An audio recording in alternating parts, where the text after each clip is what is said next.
to complicate the whole story, there was a false Messiah, which I don't want to talk about tonight, though it's a very interesting story. And the people, actually, it made sense. Okay, we had all of the suffering, now the Mashiach is coming, and we will go probably to the land of Israel. And to their horror, this man was arrested, and then to save his life, he actually converted to Islam. So all of those that were hoping to make sense of this tragedy, by now we're going to go to Israel with the coming of Mashiach, had the tragedy doubled. And they were completely confounded. What's going on with us?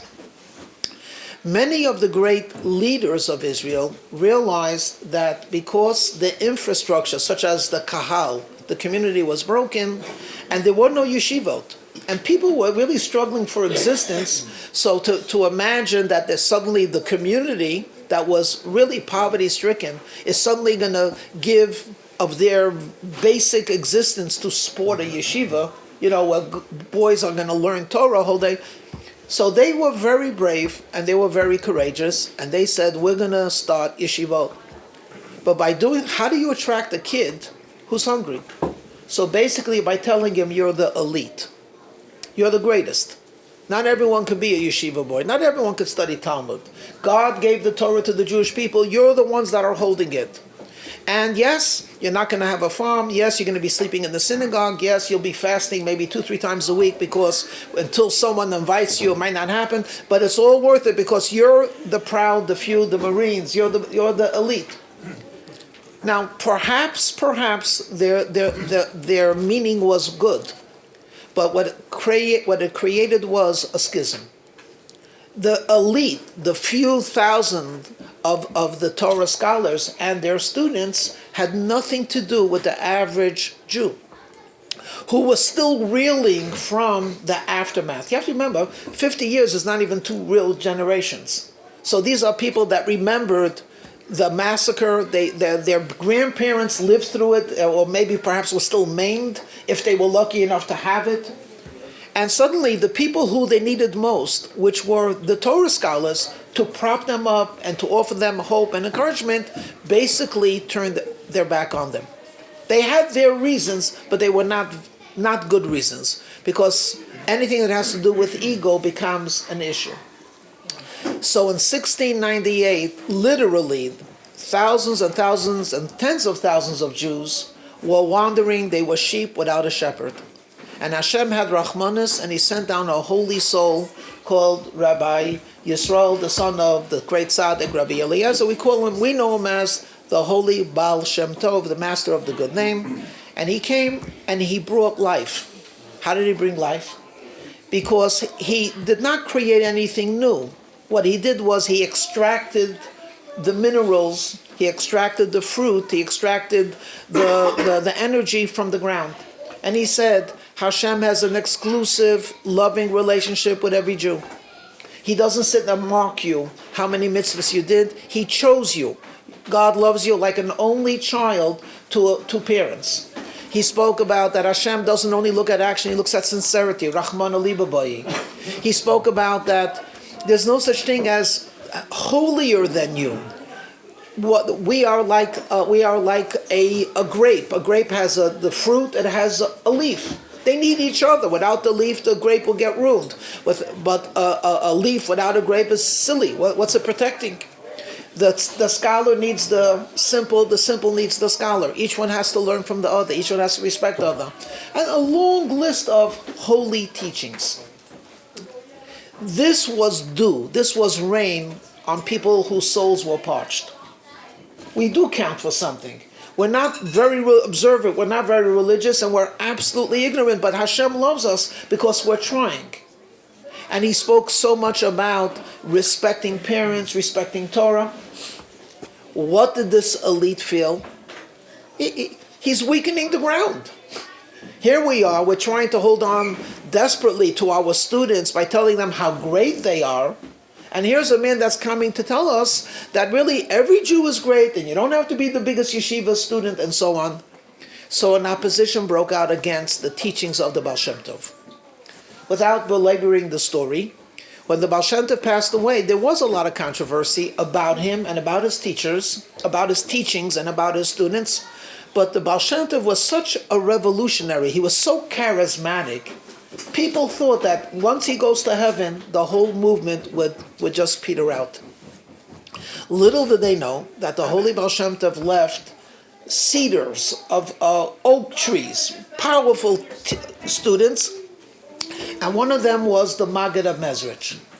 Now the Maggid of Mezrich was not born a Chassid, and he actually had to be attracted to the Baal Shem Tov. So before he came to the Baal Shem Tov, he was already one of the foremost Talmudic scholars in the whole province.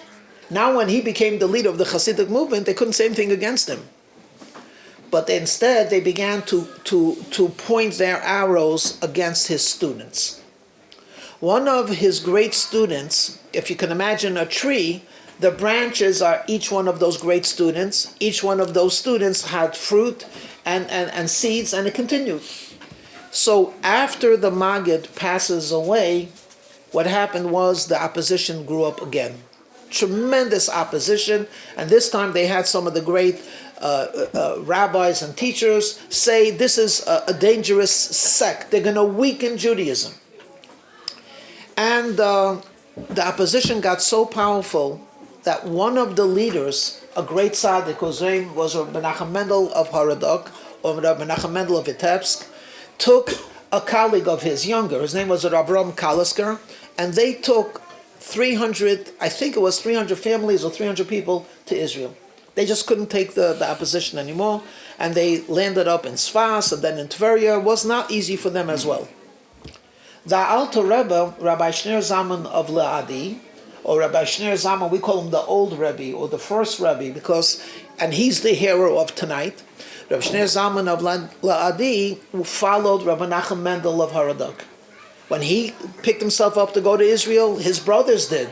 And it was almost like a mass exodus of Chassidic leadership and the creme de la creme of Chassidim who are going to Israel, where they would hope to basically serve God in purity, without opposition.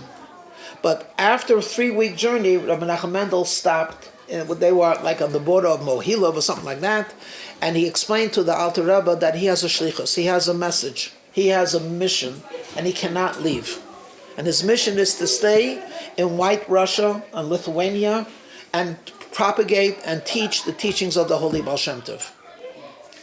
And it took a lot of soul searching and soul wrenching, but the Alter Rebbe then accepted that responsibility.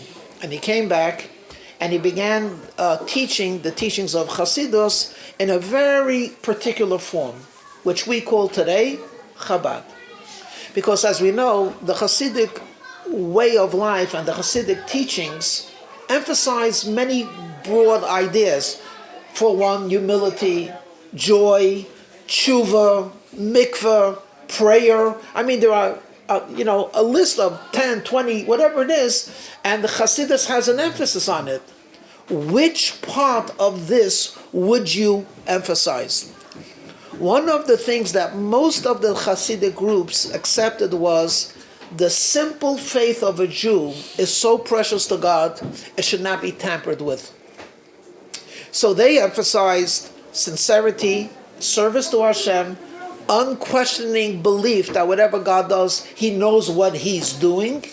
And together with that, what spilled over from believing in Hashem was believing that there are people who understand God, and they are the tzaddikim. So they emphasized emunah, pshuta, simple faith, as well as faith in a tzaddik. Not that they worship the tzaddik, but it just was an extension. There's Moshe who leads us. So the tzaddik leads us. The tzaddik knows the GPS. You understand? He's following the cloud. We follow the tzaddik who's following the cloud. The Alter Rebbe did something revolutionary, and he felt that one should emphasize we should emphasize simple faith, unquestioning faith, but how do you access that faith? And how do you live with it? So he started what we would call today a philosophy or a way of life, where a Jew was challenged to understand what he can of Hashem. And that was called Chabad. When in his province, which was White Russia and Belarus, I think it's called Belarus and Lithuania, the scholarship level of those that were involved in study was very high. And it took the genius of the Alter Rebbe to actually explain to a Talmudic mind, a halachic mind, using rigorous study to actually apply the same way you would analyze a Talmudic discussion. They would also learn to analyze a teaching of Zohar, or in this case, a teaching of Chassidus. And he became very, very successful. What happened was, with success comes a lot of resentment. The people who are non-Chassidic decided that what they were going to do is try to stop him and to stop the Chassidim. But how could they do that? So they decided to do something which is forbidden. It's absolutely forbidden in Jewish law, but they figured, we got to do it. And instead, what they did was, they fabricated a libel against the founder of the Chabad movement, who was then at that time the de facto leader of the Chassidic movement in Belarus and in Russia. There were other tzaddikim as well, but he had the largest following, and he was the most, in a sense, the most organized. And they basically said that this is a man that's going to weaken the government. The government held a very tight hold on all religious groups, including the Jews, which for them was chattel. These were the people that you squeeze whenever you want and take whatever you want from them. They said that the Alter Rebbe is basically going to weaken that community. They won't pay taxes. Why? And they said stuff like, he's collecting all the money for himself. He wants to be a king. He's looking for honor. And then they pointed out that at that time, I prefaced it by telling you about the hundreds of families that went to Israel. Who was going to support them? The Alter Rebbe took upon his shoulders to take from the remaining Jews, to take a collection from them and send it to Israel. At that time, it was under the Sultan of Turkey, and Russia and Turkey were not getting along with one another. You also have to remember, lurking in the background was Napoleon, which is another story, and the fact that he was supporting outside of Russia gave credence that the Alter Rebbe is really a counter-revolutionary. What happened was that on Sukkot, the government decided to arrest him, and on Chol HaMoed Sukkos, they sent soldiers to arrest the Alter Rebbe. There's a pasuk that says, Chaviv ba'at, hide a bit until the wrath goes over. When the Alter Rebbe heard, Rabbi Shneur Zalman heard that he's about to be arrested, what he did was he hid himself. The soldiers came and to arrest him. Where's the rabbi? He's not here. It would seem that the leader, the captain, had a little bit of menschlichkeit. He understood it was a Jewish holiday. He said, I will be back. The rest of Sukkot was very bitter. The Hasidim knew something terrible was going to happen. And the Alter Rebbe himself, who was always joyous and buoyant and everything else, his Torah teachings on Shmini Atzeres was about how a Jew has to be willing to suffer so God could be made known. Right after Sukkot, the soldiers again came. The Alter Rebbe was outside of the house, and the Rebbetzin answered the door.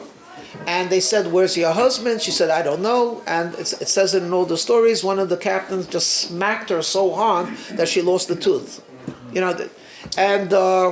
But she would not give up her husband, basically. Later on that night, a great chassid came to the house of the Alter Rebbe. His name was Rabbi Shmuel Munkus.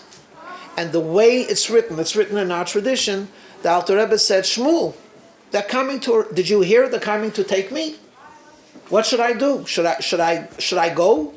So Rabbi Shmuel answered like a very interesting chassid. He said, what do you mean? You're a Rebbe. So if you are a Rebbe, they're not going to be able to harm you at all. But if you're not a Rebbe, then you deserve this, because the way you're teaching is that we should not have full pleasure of this world. Our only pleasure should be God. You ruined the pleasure of thousands of Jews. You deserve it. So it says that the Alter Rebbe said to Rebbe Shmuel, whether or not you're right, I do not know, but he allowed himself to be arrested. He was arrested on a Thursday. Friday morning, they're traveling. They're taking him to the capital city where he's going to be interrogated and held in prison where they would hold counter-revolutionaries. And when it came 11 o'clock in the morning, which is 6 hours before lighting candles in the winter, the Alter Rebbe said to the soldiers, the Sabbath is coming and we should stop. So they laughed. You're a prisoner. Your life is not even worth a feather. You're telling us what to do? So they ignored him. A little bit later, somehow the wheel broke. They stopped, and they had someone come and fix the wheel. Went a little bit further, one of the horses died. Now the captain's getting a little bit, but they don't get it right away. But after the horse died, he got another horse. But now the horses stopped. So he got it. He said to the rabbi, Rabbi, okay, we're not going, but can we go at least to the next village? He said, no. She said, we're on the highway. Can we go off the highway? He said, yeah. So what happened is the coach went to a side it was like a lot or a field that was overgrown with weeds. Nothing was growing there, and that's where he spent the Shabbos. As it says in the stories, there was an old chassid from Neville who knew a chassid who knew where the Alter Rebbe had spent Shabbos, and he used to go very enthusiastically into the story. I saw with my own eyes. The place was a churban. It was destroyed. There was nothing growing. But where the Alter Rebbe's coach was, it was a beautiful tree. Anyway, what happened is, finally, the Alter Rebbe is taken into prison, and he was kept almost completely 2 months, over 7 weeks in prison. The first 3 weeks, he was in a really, what we call high security. Treated not respectfully at all. He was a counter-revolutionary. After the first 3 weeks, already both the warden and the guards understood that he's like a Superman, spiritually speaking, and they treated him really much nicer. So this is very brief, the story. What happened was, on Yud Tes Kislev, on the 19th day of Kislev, after the Alter Rebbe was told to answer 22 accusations. Some of them he answered to his interrogators through speech. Some he wrote. All kinds of different stories. They said, you're a free man. By this time, the warden became a chassid. And the warden basically said to the Alter Rebbe, how can I help you? He says, you could take me to the house of one of my followers. Now you have to remember, there was still so many, the people that had slandered the Alter Rebbe were not very happy about this. And what does the warden know? Which Jew is the right one? They all look the same to him. So he gave him the address. And they gave him the address of Reb Mordechai Lepelem, one of his great Chassidim. However, it was a duplex. He was living on the top. On the bottom was the house of one of his fiercest opponents. So the warden comes up, knocks on the door. I have the rabbi of the Chassidic movement. Would you like to have him? And this guy goes, sure. The Alter Rebbe comes in, and of course he's a Jew after all. Please come in, have some tea. And then he said to the Alter Rebbe, what? Who are you? What are you doing? You're destroying our synagogue. You're destroying our this. I feel bad even saying it. The Alter Rebbe suffered for 3 hours, hearing the abuse of this guy who said, you got out of prison, but you're not going to get out of my house until you promise to undo the damage of the Chassidic movement. In the meantime, the word quickly spread in the town that the Alter Rebbe was freed. So many people began to gather upstairs, waiting to celebrate. But when after 3 hours passed, what happened was that they decided maybe they should ask downstairs the opposition, did you hear anything? When they came downstairs and they could hear him shouting at the Alter Rebbe, this holy saint, this tzaddik, what's the matter? Nagdishach is not enough for you? Like you're changing the nusach? They opened up the door and they saw a sight that really pained them. The Alter Rebbe was sitting by a table with tea in front of him. He was holding his head like this. He was under tremendous pain. And they came in, and there's a lot of different versions, so I'll say the nicest version. And they said, Rabbi, come, let's leave the house. And he said, well, he was hospitable. Let me finish the tea, made the bracha. He went upstairs. When he went upstairs and he was embraced by his Chassidim, he said, I want to let you know, the 53 days that I spent in prison was not difficult for me. Those 3 hours, and now I'll say the word, in the house of the Misnagin, the house of this opponent, it was horrible. Terrible. Now, why was it so terrible? So the Friedrich Rebbe explains, when he was in prison, he understood why he was in prison, and he was willing to sacrifice his health and his very being to serve Hashem and to bring godliness into this world. Especially in the last weeks, he already was visited by the Baal Shem Tov and all of the great the tzaddikim came to visit him in prison. But when he was in this house, he didn't have that spiritual, he was freed. So now he didn't have to sacrifice himself anymore for the teachings. He had already prevailed. And now this was just pure suffering. And that is why, though he was freed on the 19th of Kislev, that when he was actually able to experience the joy of freedom was the 20th at night. And that's why we're having the Farbrengen now. It's the 19th of Kislev, but it's really 20th. So this is part of the story. When you tell a story, what's happening when we tell this story? So the Rebbe himself compares Yud Tes Kislev a little bit to Pesach. What happens when you tell the story on Pesach? Seriously speaking, can't you say, I heard it already? And every year people do the same thing that they did. You heard the story. The answer is that you're reliving it. The fact that you tell over the story means that you're going out of Egypt, you're getting the strength for that. When Chassidim get together on Yud Tes Kislev, and we tell the story the way we're supposed to tell the story, I can't say I told it the way we're supposed to, but we tell a story because that's what we're supposed to do. And indeed, they actually say that Chassidim wanted to actually write this down in a scroll. They wanted to call it Megillas Yud Tes Kislev. But when they asked, and they wrote it, when they asked the Alter Rebbe said, no, I don't want you to write it down. And he then told them, you don't have to write it down, because it's written in heaven. And on this day, he assured us, tens of thousands of Jewish hearts would be opened up for Torah and Tefillah. And if it's remembered above and remembered below, we don't need it to be written. Now, what I'm telling you now is purely on my own responsibility. I didn't see it said anywhere. But I was thinking to myself, why shouldn't it have been written down? And again, I'm just offering that as a possibility. When we read the Megillah, is it possible to get the story without reading about the wicked Haman? You can't, it's no story. How would it be possible to write the Megillah, the story of Yud Tes Kislev, without mentioning that there were misnagdim, that fellow Jews insulted the Baal Shem Tov. You understand? Fellow Jews lied and did terrible things. There's no way you could write the story like that. So it doesn't say why he didn't want the story to be written down, but I have a hunch that might be one of the reasons. Besides, Chassidim are creative. So each time they tell the story, they add another little something that could have happened, what should have happened, would have happened. Okay. So let me end off with, it's a good word though. It's a good word. But let me end off with a story about the story. What I'm telling you is the previous Rebbe in 1931 related what I'm going to tell you, but very bekitzer, very concise. I read it yesterday in the Sikha, but Rabbi Zevin in his Sipurei Chassidim has it a little bit more elaborate. I'm not sure, I think it's the same story, but perhaps it's two different stories. But this is the way the story goes. It's somewhere between 1890 and 1895. There lived a grandson of a fervent chassid. He lived in St. Petersburg. At the time of the story, he's in his 50s. His father was a chassid, his grandfather was a chassid, maybe even great-grandfather.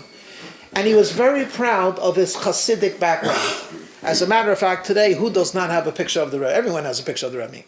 But we're talking about the late 1890s, so basically there were only two paintings of the Rebbes of Chabad. There's one painting of the Alter Rebbe, the first Rebbe of Chabad who was celebrating tonight his freedom, Rabbi Shneur Zalman. And how do you think we have that painting? Because every prisoner, if he was a big shot, had to take a picture, So someone painted him. His grandson, that Tzemach Tzedek, was also part of the government machinations, so there was a picture of the Tzemach Tzedek. So this chassid, who's in his 50s, was very wealthy, a very wealthy businessman, and he was so proud of his Chassidic background that he hired a painter to paint the paintings. And these two paintings were in his his study. That's about his Chassidic pride. When it came to observance, though, he had nothing of observance. At the age of 14, he was he had aspirations of being wealthy. And growing up in a shtetl is not a good recipe for becoming great. Besides, in the shtetl, you didn't speak Russian, and to get ahead, you had to speak Russian. He ran away from his house. And essentially, over the years, he got himself an education. He was very personable and very aggressive in terms of making something for himself. Already in his late 20s, he was a mensch. He married a Jew, Baruch Hashem, but she was completely assimilated. And eventually, they moved into St. Petersburg to live there. It's like a gated community for a Jew. You had to either be wealthy, or you had to prove you're indispensable to the government, or you had to be a lawyer. There were no ordinary Chassidim living there. In fact, there weren't even modern Orthodox living there. You had to be a type of where the government accepted you. So he had this beautiful home. He had 2 children. And for all practical purposes, he was not Jewish, or better yet, not observant. So no Shabbos, no kosher. I don't even know if they did a Yom Kippur. And yet, he was very proud that he comes from a Chassidic background, and he showed people the 2 pictures. My Zaidi was a big Chassid. It is. My grandfather was a great rabbi in Poland, and he's not even religious. And they take real pride in that. It just so happens to be that one night he was looking through his accounts, and he realized that there was a big sale going through. And the one that was crucial to be involved was a fellow businessman who happened to be a religious chassid, the real McCoy. So even they didn't use the telephone. They probably had telephone somewhere, but they didn't have it over there. So he figured, he's in the neighborhood, I'll walk over, even though it's not really business hours, but after all, we're business partners. We do business together. So he walked down the 2-3 streets. He comes to the house of this wealthy chassid. The house is ablaze, filled with light, and he can hear people talking. And he's thinking, I wonder what's going on. Knocks on the door. A servant or a butler opens up. What is it? Can I see the master? He quickly comes. He sees him. Shalom Aleichem, come in. What's up? We got to talk business. So they go into the study and they conduct the business. Where is the And in the meantime, he could see through the open door that there's a large sitting room, a large living room with nice chandeliers, the way it's supposed to be. A lot of people are sitting and drinking and talking. They're in a great mood. So this fellow is a gentleman. He says to the chassid, is there a simcha in the family? I'd like to wish you congratulations, mazel tov. So he said, oh yeah, there's a great simcha. What is it? What's the simcha? We just got regards from our grandfather in Gan Eden, and he's having the time of his life. She said, what? He said, yeah. The grandfathers of all of these people called us to let us know that they're very happy tonight. You know why? Because we're all Chassidim, and tonight is Yud Tes Kislev. So the Alter Rebbe, the Rebbe of Chabad, who was freed from prison and is now somewhere in paradise, all of the Chassidim come to visit him, all of the Tzaddikim come. There's a big celebration. So we're making a celebration on earth because we're happy that our grandparents who visited are now enjoying his company. Everyone has a moment. This was a moment. And he heard Yud Tes Kislev. He remembered what Yud Tes Kislev was, a Chassidic holiday. And suddenly a flashback, his parents used to celebrate. His mother used to make a big meal. She would invite a lot of people. It was a big simcha. And he's like a little bit torn. The chassid was no dope. He saw on his face a lot of emotion. He said, by the way, we have regards from your grandpa as well. You want to come maybe and partake? So he sort of said, yes, but thinking to himself, I don't keep Shabbos or kosher. Why am I sitting with all these pious, holy Jews? He says, come with me. The Chassidim, one thing that they have very, very special, perhaps uniquely, but there's a love. that Chassidim have. In fact, we have a word, Chassidim ein mishpacha. Chassidim are one family. Everyone knew about this guy. He didn't have the best reputation. Everyone knew that he had fallen off the path. And I don't know if his father or grandfather ever recovered from that. But when he came in, they put him on a yarmulke, and they gave him a l'chaim, and they were just talking about Chassidus and singing. And he got so caught up with this, he totally forgot that he had in his pocket tickets to the opera. And he was going to go to the opera with some of his friends, whatever it is. He spent many hours enjoying the company. And what do you think they were talking about? About the Alter Rebbe, about the Tanya, about this, about that. Afterwards, he came back to his house, and he went into his library, and he davened Ma'ariv like we wish we could daven on Yom Kippur.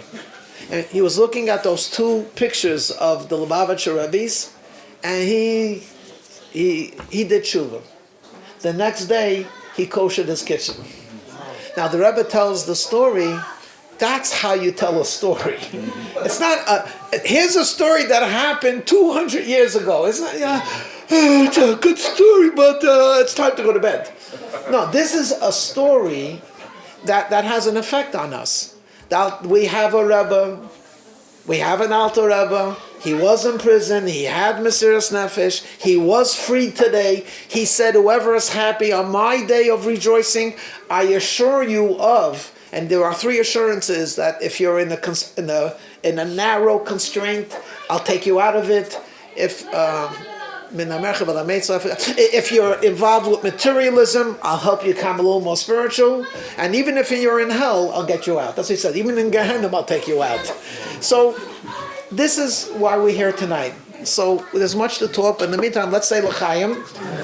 L'chaim, L'chaim, L'vracha. We should all be written and sealed for a good year of the learning of Chassidus and following Chassidus. And that's it. L'chaim, L'vracha. L'chaim, L'vracha. Beautiful, Rabbi, beautiful. There's a theme song.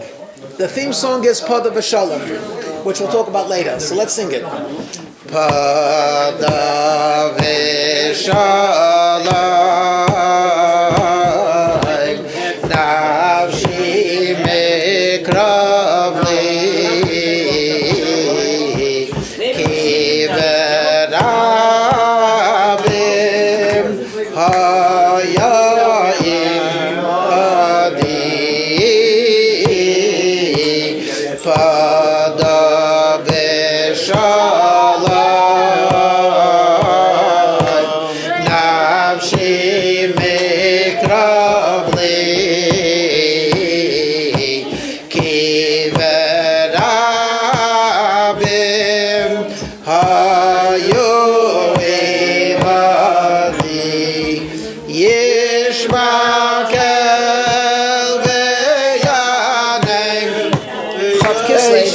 As I mentioned, was a time when the Alter Rebbe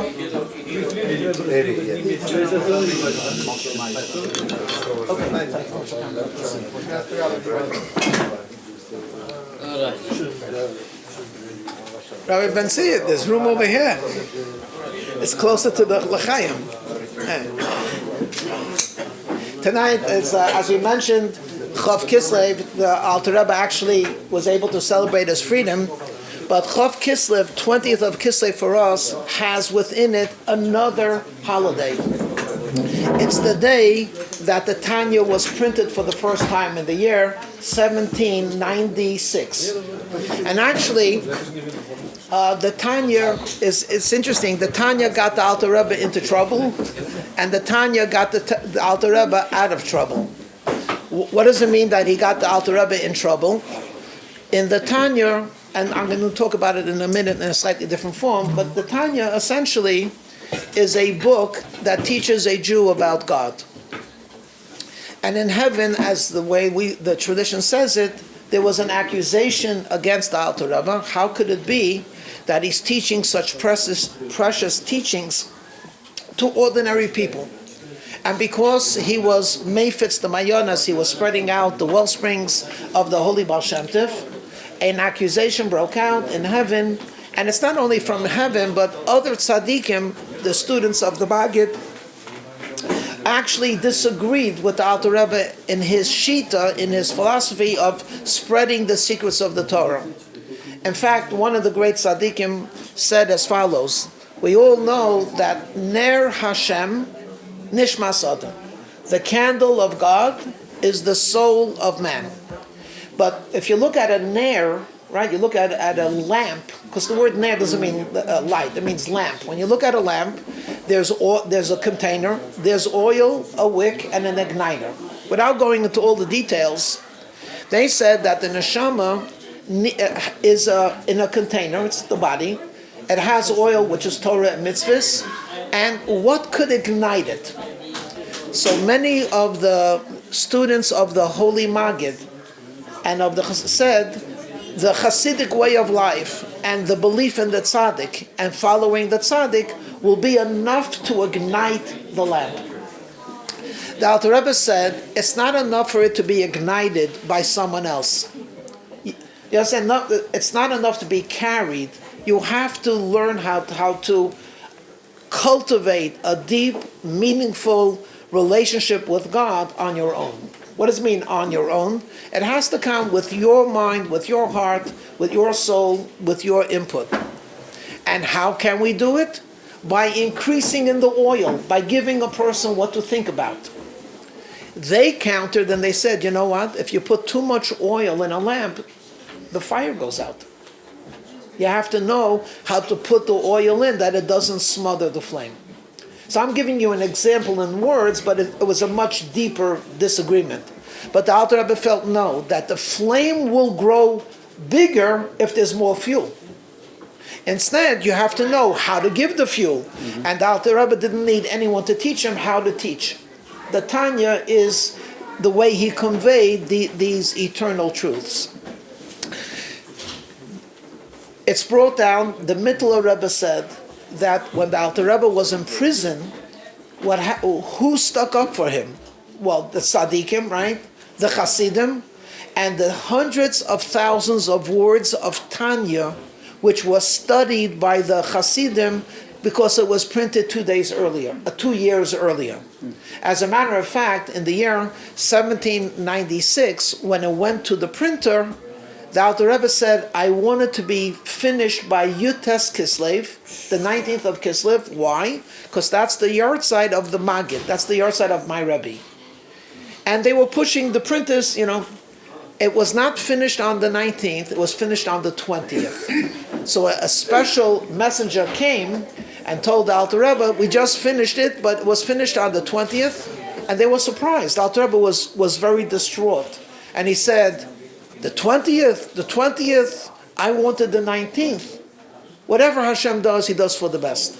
No one could understand why he was so upset, because the book didn't come until Hanukkah in any case. This was a special telegram, or like a guy coming to tell him that we finished printing, but the books weren't brought to him until Hanukkah. So what difference does it make if it was finished 19 or 20?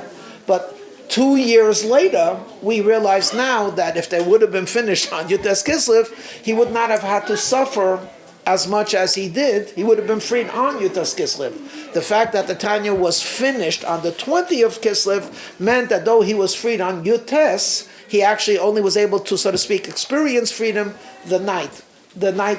And this came from the words of the Tanya. Most people today stopped reading. But every once in a while, you walk through a mall and you still are reminded that there used to be a big bookstore called Barnes and Nobles. Mm-hmm. Right. So if you go to Barnes and Nobles or something like that, and go to the self-help or the psychiatry section, you'll see hundreds and hundreds of books. Okay, each one's telling you how to. You didn't say l'chaim yet. Again? No, I could tell. No, say l'chaim. L'chaim l'bracha. So when you take a look at all of these books, right, everyone has a different spin. But now I'm going to ask you a little question. How many books printed in the 60s about how to make your life more meaningful is being used today in 2019? You can't find not one of them. There was a guy called Dr. Spock, right? Yeah. He wrote a Bible on how to raise children.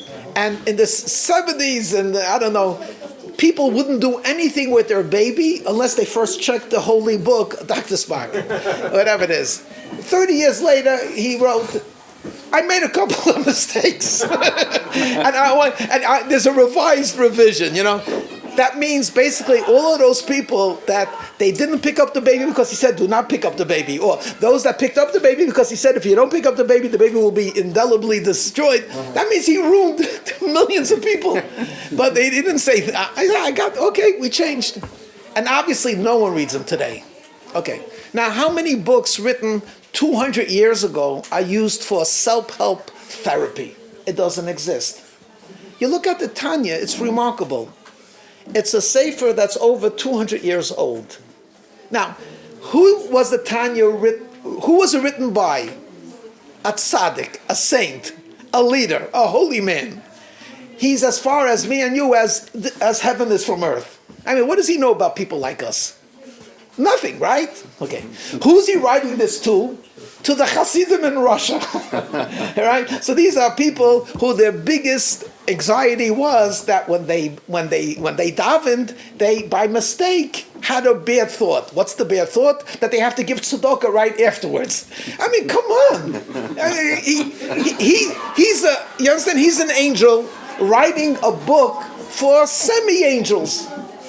And you would say to yourself, how relevant is that book today? And it should be nothing, really. You say, well, Torah is eternal. But it's amazing. If you read his introduction, he doesn't say, I'm writing a book of Torah. He says, I'm writing a book of therapy. And these are my words. His words is, I'm writing to response of people's questions. They're struggling spiritually. I want to answer them. Are you going to tell me that people in this room, including me, especially me, have the same spiritual struggles of 200 years ago? The answer is yes and no. It actually is the same struggle. Nothing has changed. This I'll mention from Manis Friedman. He was saying that, he's besides being a very popular lecturer, and he's a wise man in my opinion, he also, of course, has thousands of students that went through, which is remarkable in itself. He has of the women's yeshiva. So I was listening to one of his tapes. He says, how I started this yeshiva for women? It was actually a joke. This is what he said. You probably heard it. We were sitting around a table or something like that, and we were talking about that, and this is in the early 70s, that there's a couple of yeshivas made for the Baal Tshuva. And we were saying, jokingly, who are they going to marry? Now a kid comes from college, and he became religious. Who's he going to marry? The very religious, I'm going to say, we don't trust you, or your parents are not religious. So as a joke, he said, I think we should make a yeshiva for girls. They all thought it was a great joke. And on so they put out like an ad, a brochure, or something like that. In the summer, we have a yeshiva for girls. You'll find the meaning of life. He says, I was flabbergasted. 18 women showed up, young women. So this is what he says. He says it very charmingly. I can't do it. But he says, this is the 70s. These were not 18 young ladies. These were 18 fierce warriors. They were angry about the world. Vietnam was going on, right? They wanted the war to stop, and no one was listening to them. They wanted equality in pay. No one was listening. They were just angry about the male establishment, about the world in general. And here's this this religious group that says, "We'll give you the answers for life." He says they were scary. He says they were like, what he said is they were the equivalent of walking in with army boots. SDS, they were in protest things, and he said, they were into the military-industrial complex, conspiracy theories. He said it was crazy. We used to talk a whole night, argue a whole night. He said I slept on the floor many times. It was great. But he said in the meantime, I learned a lot about what was bothering these young ladies. So I did some research. The next year, we had not 18, we had something like 40. I was prepared. But guess what, he says, everything that I prepared for, they weren't interested in. They were all into Buddhism. So last year they were into, how do we get rid of the establishment? And are you allowed to throw a bomb? How many crimes are you allowed to commit for the sake of bringing Messiah? These were all pacifist, holy people meditating, and they wanted to get to Chabad. So he says, again, I was up a whole night with them, and I learned a lot about Buddhism. Anyway, now I figured I got my bases covered. I know the feminist radical who's angry, and I know the gentle sweetheart who wants spirituality. So we did a winter thing. And guess what? I got a new group of girls, and these young women were into diet, microbiotics. He said we had three kitchens. We had milchiks, fleisches, microbiotics. He said everything that I had learned wasn't relevant. They weren't interested in talking about Vietnam. They weren't interested in meditation. They were interested in health and how you eat. But here we get to the point.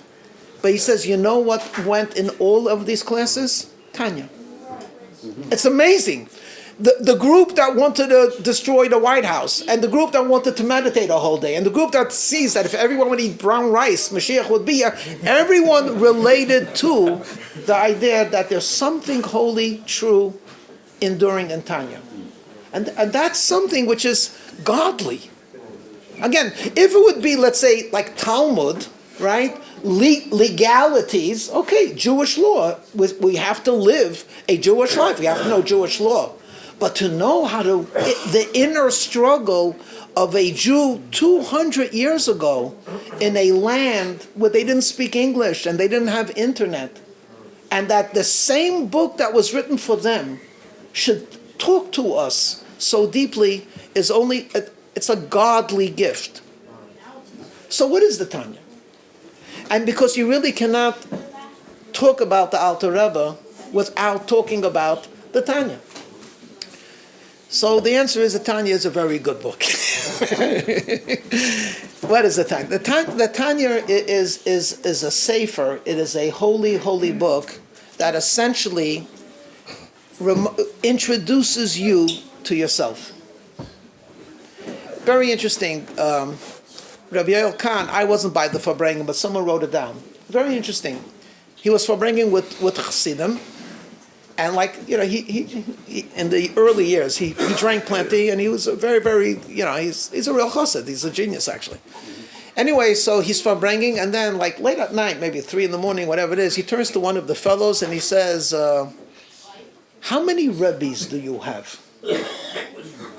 Now he knew Rabbi Yoel was high, but not drunk. I mean, how many Rebs? How many Rebbes? What do you mean? We're all Chabadniks. We're Lubavitchers. We have one Rebbe. He said, no. How many Rebbes do you have? So, of course, the kid was smart enough to say, I don't know. You tell me. She said, well, you have the Lubavitcher Rebbe who answers questions for thousands of people that have problems in Jewish faith. So he's a great philosopher. Then you have another Lubavitcher Rebbe who teaches the deepest secrets of the Torah. He says Maimorim. So you have the Lubavitcher Rebbe who's a Kabbalist, a mystic. Then you have the Lubavitcher Rebbe who counsels people of influence. So you have the Lubavitcher Rebbe who's a statesman. And he made a list of 12 different things. So how many Rebbes do we have? The answer is we have one Rebbe. There is only one Rebbe. But this one Rebbe, he spreads his light, his wisdom, his being in many different ways. And actually, not everyone can get everything from that one Rebbe. Because if you're looking for Jewish mysticism, the fact that the Rebbe was able to convince or help a person who's 20 years old struggling with faith, that doesn't talk to you. I'm not struggling with faith. I'm more interested in this and that. And the Torah scholar who's interested in finding a reference or how do we resolve these two passages which seem to be contradictory, and he asked all the greats and he wants to hear the Rebbe, and the Rebbe gives him a brilliant answer. He's looking for Torah scholarship. He's not looking for statesmanship. It's one Rebbe. The Tanya is that type of a book, that type of a holy book. It's a sefer that talks to every single, really I would say every human being, but every single Jew on whatever level he is. If you're struggling with your davening because everything else is good, the Tanya will help you daven better. If you're struggling with an eating disorder, the Tanya will help you deal with your eating disorder. If you're struggling with, I do everything but I feel nothing, I'm just doing it as an Ottoman, the Tanya will talk to you. In fact, it was said by many of the great Chassidim, especially at times when they couldn't see the Rebbe. You have to remember, we live in 21st century, so the type of travel that we do in the Chumash would be called Kfitzas Haderech. I was thinking, as a kid, you remember the story with Abraham? He sends Eliezer, and he comes with 10 camels to this place, and when he meets this beautiful girl, Rivka. Okay, then he's brought to meet the family, and he says, "Today I left, and today I came." And everyone says, "Today you left late." It's 17-day journey. From here we learn that the path contracted for him. Kvitzas Haderech. If I remember, and I'm not that old, I remember one of the slogans was, "Eat breakfast in Manhattan and lunch in London." You remember the Concorde? Supersonic. That's not 17 days by a camel. We're talking at 24 hours, you go around the world today. I mean, you say that to a person 200 years ago, he's saying, Eliyahu Hanavi, right? It's like a miracle. An angel came. Well, if you call first class, it's a miracle. If you're business class, it's not a miracle. You're kvetched and it's uncomfortable. We forget the miracle. You're flying in the cloud. I could go on and on. It's just we're living literally in technological, messianic type of things. Okay, and the Tanya talks about things that okay. What does it mean? Talks about it. See, the Tanya introduces. I use the word. It introduces you to yourself, because if we ask ourselves, who are we? And this I remember repeating in the past to you, but those of you that forget will hear it for the first time. And those of not will just remind it. I told the story that I remember reading many years ago, Ahron, who at that time became the dean of Hofstra University. He's a rabbi, he's a brilliant lawyer, and he's a Chassidic, comes from Chassidic stock. His brother is in his 90 now. He was the famous psychiatrist, but Ahron is a great mind. And anyway, he was dean of Hofstra University, and all of the religious places built him up. Oh, a religious Jew with a white hat, with tzitzis. He learns Talmud every day. He puts on tefillin. He's the real McCoy. So he wrote an article in the Jewish Observer. I'll never forget it because it was such a real article. And his basic thought was like this. He says, "I'm frightened." What am I frightened about? He says, "I grew up. My father had a simple Jew who was a shamish. Wasn't exactly a great intellectual, but he was a good Jew. Every day would come to shul. He would clean up the shul, and his life was the shul." He says, if you woke him up in the middle of the night and you shook him, you said, Yankala, Vekuf, who are you? What do you think he would say? He would say, Ich bin a Yid. I'm a Jew. That's what he would answer. Without any thought. He's frightened out of, he's shocked. What am I? I'm a Jew. He said, I'm frightened. They wake me up at night. Who are you? I'm the dean of Hofstra University. That's who I am. I'm a great lawyer. And then, I'm a Jew. My name is Ahron. I have a father who's a Chassidic rabbi. He said, I'm frightened because I don't know who I am anymore. And that's a good story to remember. I never forget it, because it's really each and every one. Who are you? What are you? So the Tanya reminds you who you are. So who are we? Well, we have a body. We have a neshama. And for a Jew, he identifies so closely to the neshama that he could actually say, I am a part of the living God. Now, without the Tanya, you'll be put in a crazy house. Rightfully so. If someone says, I'm part of the living God, you think I'm making this up. I'm not going to tell you his name, because some of you might know him. This Nebuch, he's not well. He was one of my students. Maybe that's why he wasn't well. But anyway, he's not well. But anyway, he tells me every single time you say my name, it makes a change in the climate. He said, no one really believes me about this. And I'm very polite. Yeah, wow, it's very interesting. He said, I said, but, so he wanted to know how I could explain it. So I said, I think the best thing would be, I'm on Scouts Honor. I said, I think it would be better if I saw you, then I could. He comes, again, I don't want to give too many details, and he tells me again this whole mishigas about how his name creates climate change, and it happened after I gave him a bris. No, he's one of the guys who had a bris in Hebrew Academy. Anyway, to make the long story short, he takes me out. I said, why don't we try it? I'd love to experience this. So we go outside, and I say his name. I don't want to say his name. He said, did you feel it? I said, what? Did you feel the change? I said, no, it's windy. I mean, anyway. And so the bottom line is, he put on tefillin with me, and I gave him some Hanukkah menorahs, and I basically tried to tell him that he should use all of his powers to bring good to this world. He was supposed to come again today, I don't know. Why did I bring him in? Because, I don't remember why I wanted to bring him in. But who are you? Okay, so this guy is a guy who thinks he's part of God, and that if you say his name, it's like changing the climate. Okay, no, when we say we're part of the living God, we're talking about a neshama. Yeah. But let me jump for a second. There's a story about Rabbi Garari. His name is Zalman Garari. And I told the story on the Tuesday night class. Zalman Garari, he's a businessman. He does a lot of traveling. He also is a Talmud Chacham. And there's a teaching in Rabbi Yehuda Chassid that says when you leave your home, and if you forget something, you shouldn't go back. Because when you leave your home, the angels come with you. If you go home to pick it up, then somehow you confuse the angels, whatever. Yeah, okay.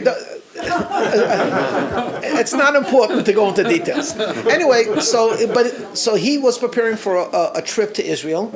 So he put his hand on the mezuzah. He's in Kennedy Airport, and there was a big delay in El Al. So instead of staying over there for hours, he wanted to go home. Because Crown Heights, it's an hours thing. You have to wait 7-8 hours, whatever it is. But he was really frightened. So he's close to the Rebbe. So he called up the Rebbe to say, I'm in the airport, and I want to go home, but you're not supposed to. What should I do? So the Rebbe said, study a chapter of Tanya, and then go home. Why? Because when you study a chapter of Tanya, you become a different person. So he studied a chapter of Tanya. Before he goes to the airport the following day, Rabbi Chodakov, who's the Rebbe's secretary, called him up and said, the Rebbe told me to tell you, he wasn't joking. You actually, when you study the Tanya, you become a different person. Now, clearly, each and every one of us studies the Tanya, and sometimes we don't feel that we're a different person, which is either one or two things. Either we're not really studying it, or alternatively, we are really different, but we think we know ourselves. But after studying the Tanya, you become a different person. So, what does the Tanya emphasize? The Tanya, there's 53 chapters.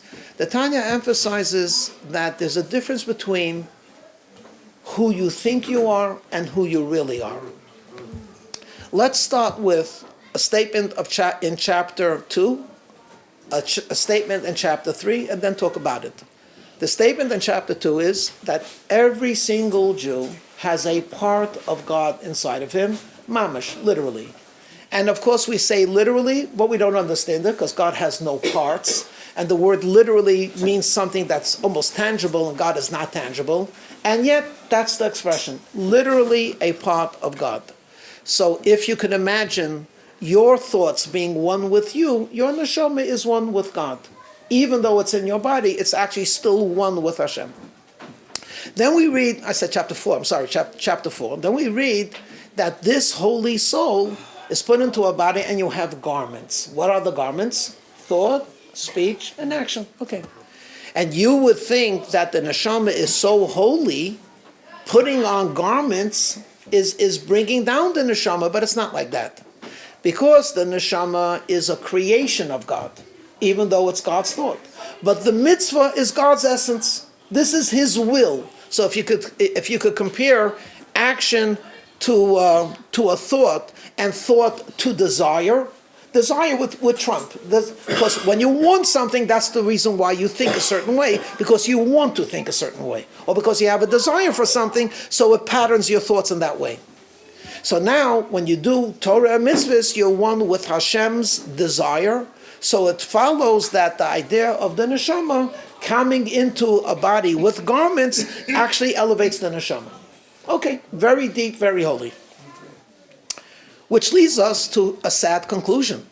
This is all if you use your garments to study Torah and mitzvahs. But what happens if you use your thought to think not holy, and you speak vulgar, and you act sinfully? So what does that mean? That means for that moment, your neshama is completely in the realm of evil, and you're totally evil. If you want to say it in the side of good, you certainly have to say it in the side of bad. So here we say, you know what? No, garments have another aspect to it. You could take off your garments. So are you your garments? The answer is yes and no. When you're one with the garment, if it's Kedusha, the garment brings you closer to God. If you're the garment of unholiness, then we emphasize that it's only a garment. Let me put this in practical terms. One of the most handsome people in the Chumash is Yosef. Very good-looking guy. Not only a good-looking guy, he's very successful. And he's in Egypt, and as you all know the story, he's propositioned by Potiphar's wife. She's a married woman, and he says what a good Jewish boy should say: I cannot sin against God. This is wrong. As the story in the Chumash goes, what happens? She basically holds on to him, so to run away, he leaves his garment in her hand, and he runs outside. Now this comes to haunt him, because later on when her husband comes home, she says, look, he took off his garment, he wanted to do something, but I shouted and he ran away. But listen here what's happening. There's the garment of Yosef in the hands of Potiphar's wife. Where is Yosef? He's not there. He ran away. There's a person and his garments. How do you grab a person? You grab him by his garments. We all know that. And essentially, people will fight to keep on their garments, especially if it's in a public place. Your garments are crucial. They add dignity and importance to you. They're functional as well, but they're not you. They are not you. So it's possible for someone to hold, evil could hold your garment, but you're not in that garment. That's a teaching of Tanya. That's a powerful, powerful teaching over here. Don't confuse yourself. Who am I? I am a godly individual. Why was I sent down? We'll talk about it in my next talk, so to speak, to do mitzvahs. If I do the mitzvahs, the garments enhance my neshama. What happens if I don't? I'll do tshuva, because I am not my garments. When you study Tanya, you become a different person. Chassidus is not only, though it's a good beginning, the Farbrengen is always good. It's good not only because of the refreshments, but because of the companionship. You understand? I've said this countless times. It's rare today to find a group of adult people who could sit and sing and get along with one another without being nasty. Seriously, or without it degenerating. It's a godly thing in itself. Studying together, you could find. Drinking together, and it's all nice, so to speak, and singing, that's something. But that's the way of Chassidus. Chassidus means you gotta use your mind to understand who you are, so you might fulfill your destiny, so you might fulfill your mission in life. And part of that focus of understanding yourself is the concept of studying of Tanya. And that's why together with Yud Tes Kislev starts a new cycle of Tanya. Even though many of us just say it, because we say it, but the reality is we're supposed to live with the holy words of Tanya. The Alter Rebbe was freed because of the schus of the Tanya. There are many, many statements of the tzaddikim that we will march with Mashiach Tzidkenu. What book will we have? or march with the Tanya.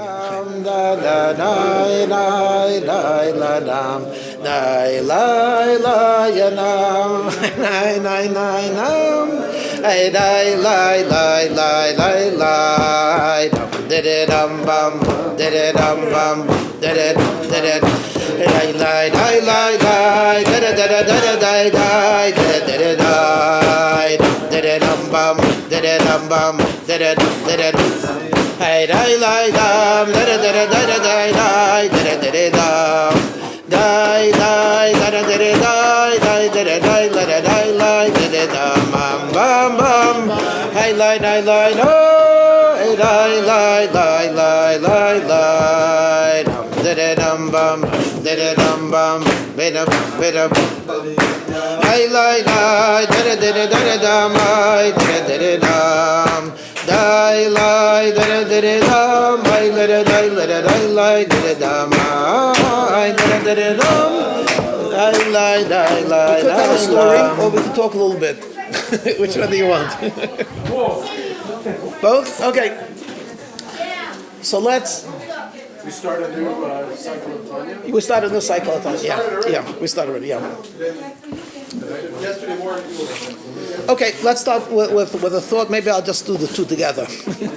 Because I see when they're cleaning up, it's like, you go to a restaurant, take your time. They start putting out the lights. The guy comes, so he's the busboy. No pressure. Take your time. You're sitting in the darkness, There's nothing left. No pressure. No.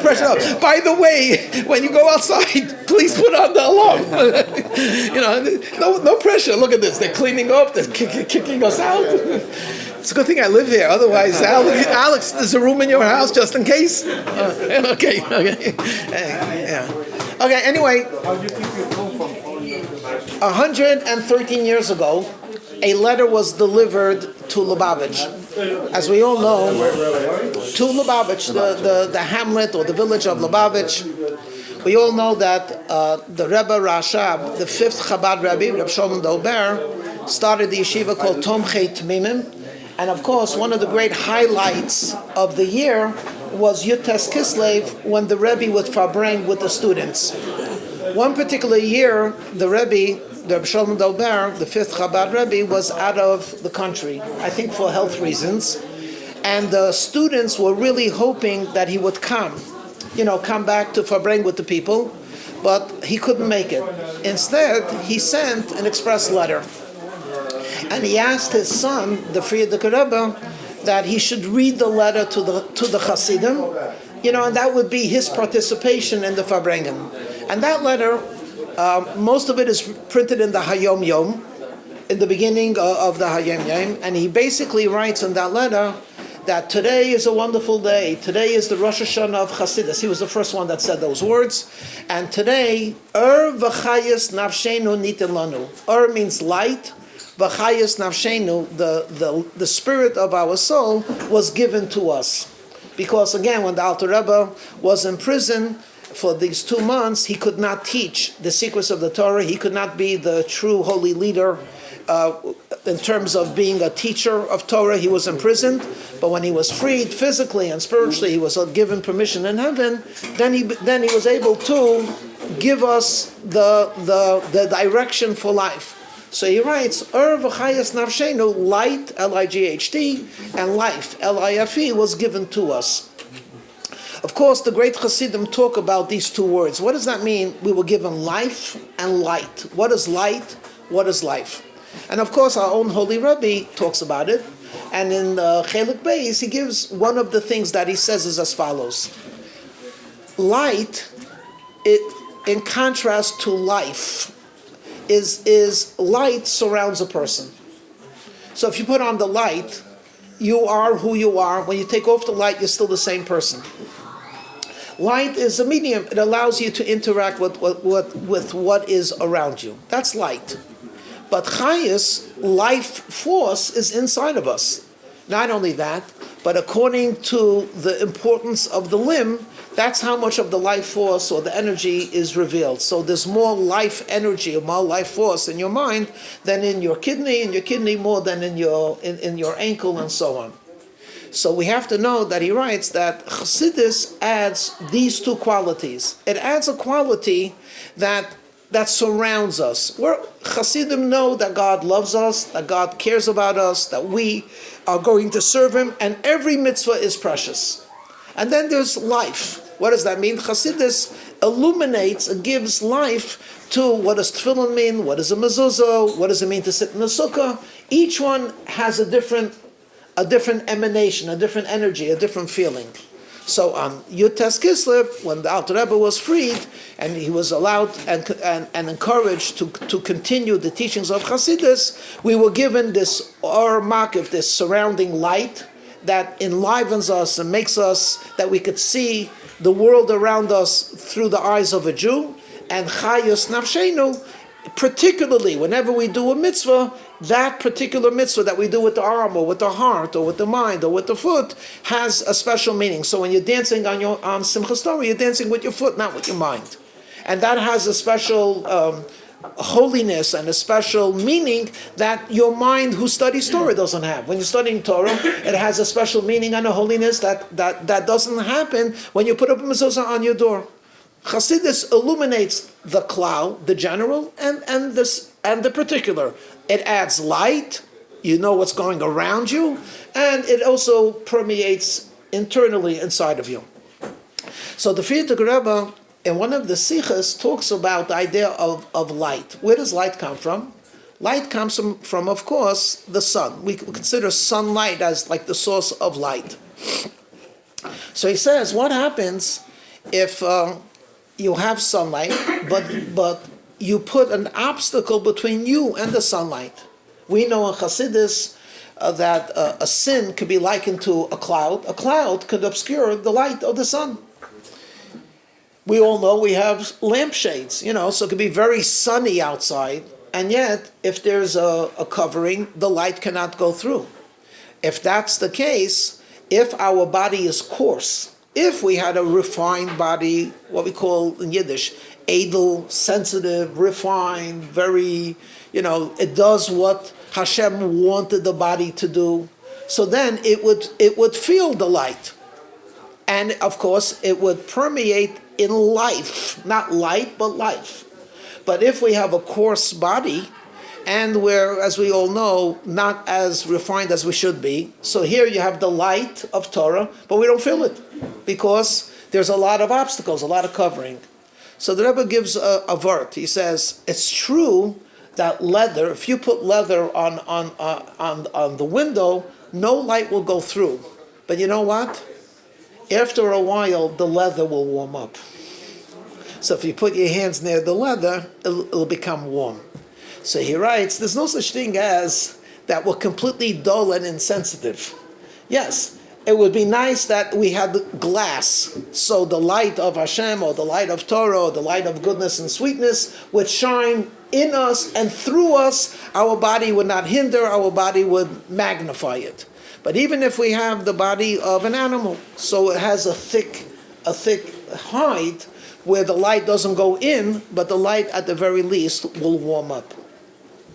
In general, Chassidus warms up a person, no matter where you are. For some people, when they study Chassidus, you could see a light.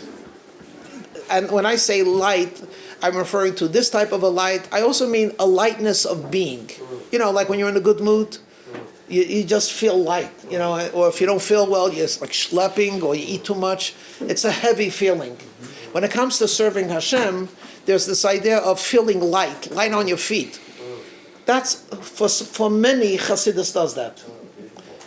But even, God forbid, when you don't feel light on your feet, and to a certain extent you say that there's this obstacle, Chassidus will still have a tremendous effect on you. What will it do? It will warm you up. You understand? It will remind you that there's a heat and there's a warmth that you're hungering for. And in general, when we talk about Chassidus, we're talking about the yearning for a Jew to connect to God. Of course, the fancy word is spirituality, but it really means, in simple language, every Jew yearns to connect to God. The Rebbe often said that Chassidus is actually messianic. It's Mashiach. Why is Chassidus Mashiach, and many of you know the story that the Tzemach Tzedek, the third Rebbe of Chabad, his youngest son was Reb Shmuel. And one time, Reb Shmuel came to his father and he said, Rebbe, to his father, he said, or maybe he called him father, I don't know yet. He said, it says in Sfarim, it says in holy books that this and this year was supposed to be a revelation of Mashiach, and he didn't come. To which the father then said to the son in surprise, what do you mean he didn't come? That year they printed the Chassidic book called Liadi Torah. What does that mean? When you study Liadi Torah, you're studying the teachings of Mashiach. What does that mean? What will Mashiach do? He will teach us about God. And being the supreme teacher, the supreme Rebbe, when he teaches us about God, we will respond. Our neshamas will become inflamed, and we'll go to the Beis Hamikdash, and we'll daven, and we'll learn, and we'll feel great that we're doing mitzvahs. So if you study Liadi Torah, that's Mashiach. To which, very wisely, he responded, you're right, but we still need him physically. It's nice to say that if you study the book and you absorb the message, you're living like Mashiach, but it's not Mashiach yet. There's a lot of stuff that has to be fixed within ourselves and within the world. But at the same time, it is Mashiach. What is Mashiach? Mashiach will be the time when godliness will be revealed. And that's that's the whole function of Chassidus. I don't want to go off the subject. I'm just going to do it like a footnote. Many people, when they think about the Lubavitch movement, the Chabad movement, they think about the outreach, they think about the Hanukkah menorahs, which is all good. Mitzvahs on the go for people on the go. But they don't realize that there's a way of life, a way of davening, a way of doing mitzvahs, a way of thinking about Hashem, a way of thinking about a fellow Jew, which is based on a revelation of godliness. And that's why really everyone should be studying Chassidus, whether it be Tanya and the Rebbe Sichos and so on, because this is really more than a taste of Mashiach. It's actually absorbing something of Mashiach. As we all know, a famous parable, someone once asked, I think it was the Tzemach Tzedek, he says, Rabbi, I learned the teachings of your Zayda, the Alter Rebbe. I learned the teachings of your father-in-law, the Middle Rebbe, and I learned your teachings, and I have one thing in common. I don't understand any of them. So why am I studying? So the Tzemach Tzedek, it could be, it's a different language. I'm saying it my language. But the truth, the message is the same. I don't know if I said it the way they said it. That Tzemach Tzedek responded, the difference is aha. A-H-A, aha. And it's not Ahron Hecht, it's aha. What does that mean, aha? So he explained, what happens if a person, for example, is trying to eavesdrop? So in the room, they're talking, so he puts his ear near the keyhole. They used to have in those days a keyhole. He could pick up a lot of what they're saying, but he can't pick up a complete thing. He thinks he knows what they're saying, but he's not sure. Then later on, he finds out what was said. He says, aha, that's what they meant. He said, when Mashiach will come, we'll be learning about God. And then you can say, now I get it. The Maimah that I learned, the Tanya that I studied, the Rebbe's thoughts, I didn't really get it. But now I see it. It's real. It's genuine, it's authentic. Aha. So it's worthwhile just for the aha. But it's more than just for the aha. It actually, when we study Chassidus, it actually brings us to a different place. A place where what's real is ruchnius, not gashmius. In this world, what is real to us is what's tangible with the five senses. It's amazing when you study Chassidus, there's very little about what you see, what you hear. It's all about what you understand, or intuitively what you feel.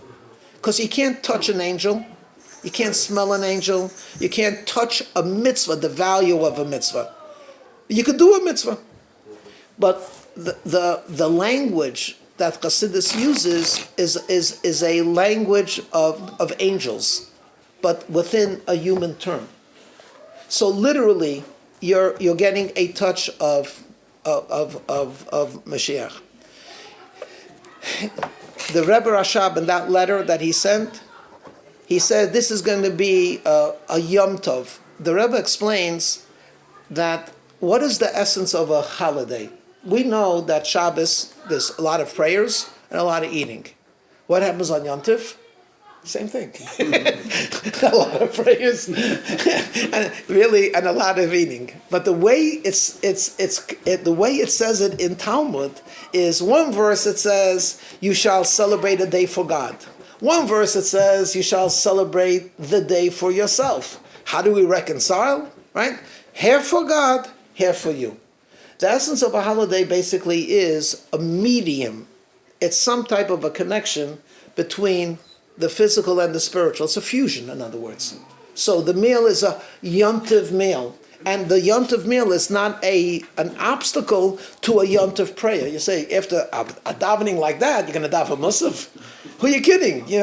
No, I'm not kidding anything. After a yontiv meal, I'm going to dance around the bima 20 times, and then we're going to learn a sikha, and then we're going to daven, and then we're going to eat again. In other words, it's not a contradiction. Somehow, the idea of a yontiv is Lochem and Hashem coming together. The Yontif of Yud Tes Kislev is Chag HaChagim. It's the holiday of all holidays. Because which Chassidic day of the year reminds us and emphasizes that a Jew and God are, to use a poor expression, two sides of the same coin. Or as the Maggid of Mizrach, whose yahrzeit was today, said, if you could imagine the way your son or daughter looks now, you have that image in your mind. God had that image before we were born. Now, obviously, for us, we could only have an image of a child after the child was born. But HaKadosh Baruch Hu had that image even before. So you can't get closer than that. So now we are living a neshama in a body, and there's a tension or a conflict occasionally between them, and Chassidus comes to tell us that there shouldn't be a conflict at all. It's actually one complete entity. It is a godly creation created to reveal more godliness. Okay, I'm going to tell a story. Those of you that want to leave will leave after the story. After that, if those of you who want to stay a little bit longer, that's fine. Okay, so let me end off with a beautiful story. Shmuley, you don't have to listen because you know the story. The name of the story is The Door on the East. Dum, da, dum, dum, dum. Okay.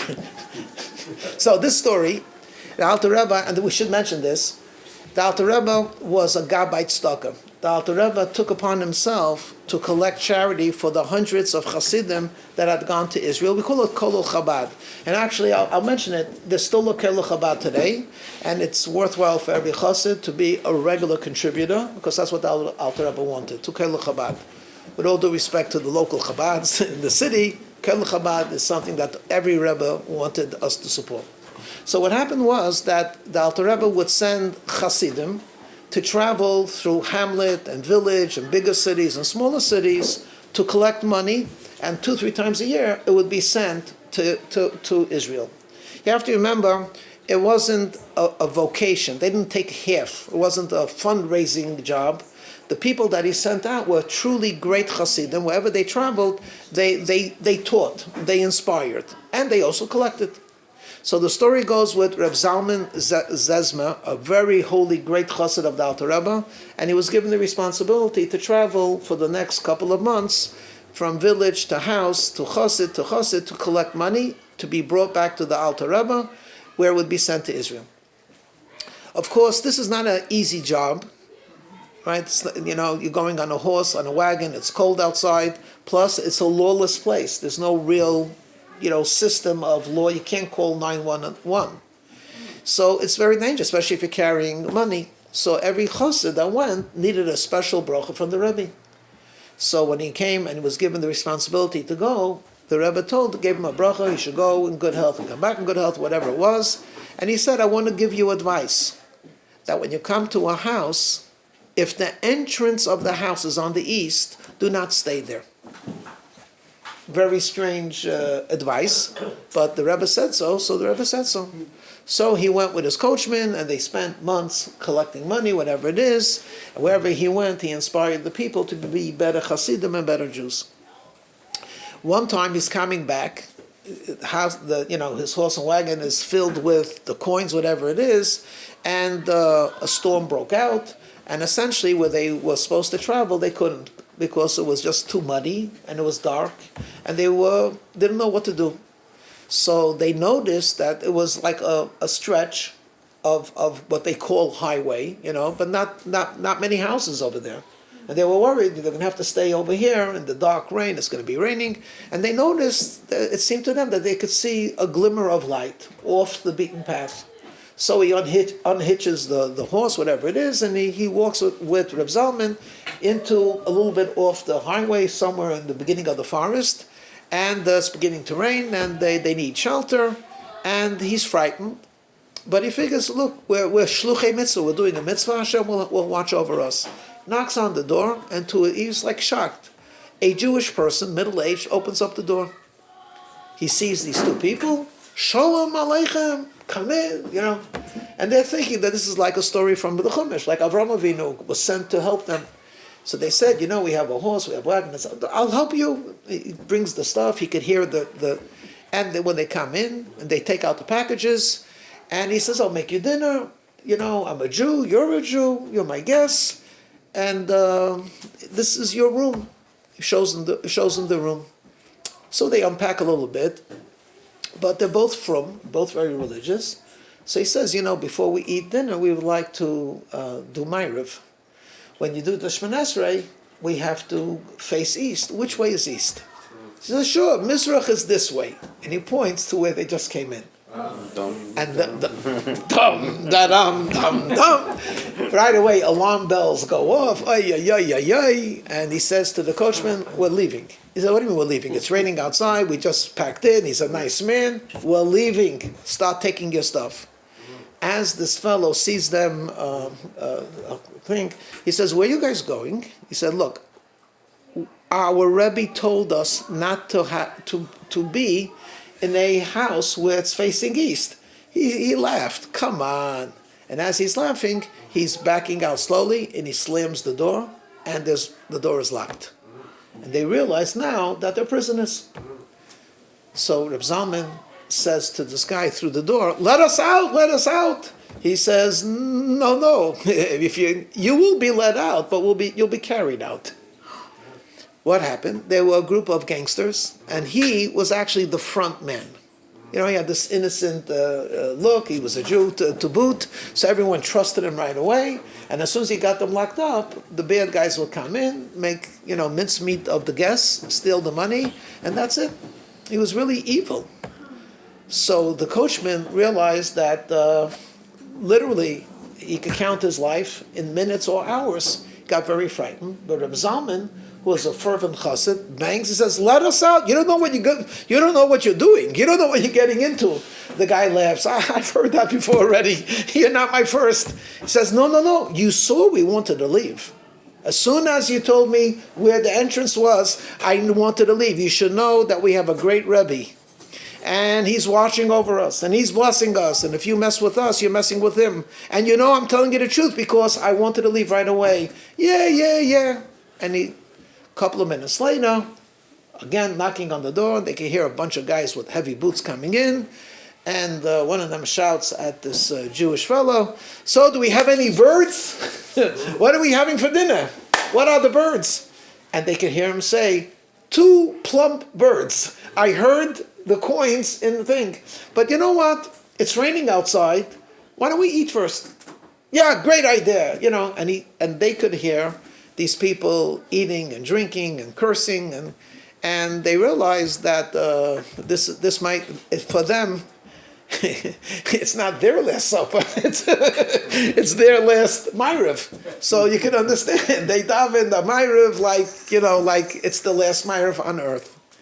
And they could hear them singing and all kinds of carrying on, rowdy, and it becomes quiet. The fellow, the innkeeper, whispers through the door, "Are you guys still up?" "Yeah, we're up." He says, They fell asleep. I'm going to let you go, but I want you to do something for me. He takes out a 50 ruble, which in those days was a very sizable donation, and he says, give it to your rabbi. So Reb Zalman realizes that he had a thought of tshuva. He says, come with me. He says, no, I can't. They'll track me down, they'll kill me. He says, but if we're not here, they'll kill you anyway. He says, look, I know how to deal with them, just go before they wake up. So they travel. When they finally come back to Lyoshna, and Reb Zalman comes in with the bags and everything else, he's greeted by the Rebbe who says, Reb Zalman, because of you I couldn't sleep a whole night. What kind of a chassid are you? I mean, because of you I couldn't sleep a whole night. I told you not to go in. So he says, yeah, Rebbe, by the time we found out it was too late. So, Rebbe, no, it's Bashert, it was Bashert. Okay, the story doesn't end.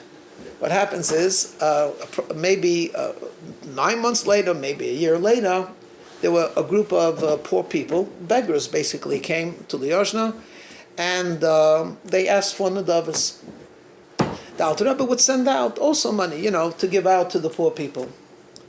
So he took out, I forgot to tell you, the 50 rubles he didn't take. What he put the 50 rubles like behind the what do you call this? The bookcase. Mm-hmm. When he heard that there's one of the people wants to see him, one of the poor people. So the Alter Rebbe said, I don't want to see him. He didn't say his name or anything. I don't want to see him, but give him this. And he gave him the 50 rubles. Reb Zalman Zemba happened to be there, took out the money to give to the poor people, and the guy who was shouting, I want to see the Rebbe, says, the Rebbe doesn't want to see you, but he gave you this. As he's looking at him, he realizes that this is the guy. Obviously what happened was that he had somehow done tshuva, but he was not yet ready or worthy of seeing the Rebbe. So that's the end of the story. But what do we learn from this story? What we learn from the story is a very beautiful thing. The Rebbe is keeping his eye on us. Don't keep him up. That's not nice, I mean, he's watching over us, he's protecting us. Don't keep him up, go to sleep like a chassid. Don't get into trouble. But you should know, even if you are in trouble, he's still watching over you. Okay, anyway, l'chaim everybody, l'chaim.